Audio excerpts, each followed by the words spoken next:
140 langile migratzaile irtenarazi dituzte bizitoki alternatibari gabe. Udalak iniziatiba propioz ustu du, hirigintza zinegotziak asteleheneko prentsaurrekoan aitortu zuen bezala. Udalak iniziatiba propioz ustu du, hirigintza zinegotziak asteleheneko prentsaurrekoan aitortu zuen bezala. Goizeko lehen orduan hasi eta gauzatu da, udaltzainak izan dira operazio aurrera eraman dutenak. Hau, Asironek 100% erabakitako eta ejekutatutako makrodesalojoa izan da.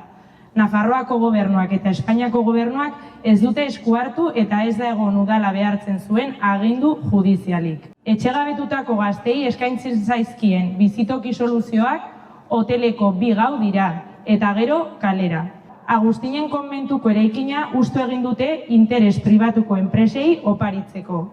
Udal honek 2025ko ekainean onartu zuen eraikina Vitalia taldeari doainik legatzea, 50 urtez. Kudeatzen dituen 10 egoitzetan adinakoei eta langileei tratu txarren salaketak jaso dituelarik. Arantzadiko gazteei ez zaie utzi beren gauzak biltzen.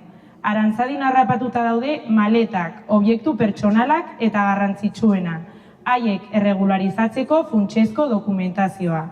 Badirudi, udaltzainek goizean zehar kontu kantari sartzeko baimena eman dietela pertsona gutxi batzuei, 18 gutxi gora bera. Eremua txukuntzeko aurreikusitako auzolan handi batetik 5 egunera hustu dute eraikina. Iruñeko udalak urteak daramatza mota guztietako erroldatze eskaerak blokeatzen. Makroustuketa olatu batek zeharkatzen du Euskal Herria, lehenengo Bilbo, gero Donostia eta orain Iruñea.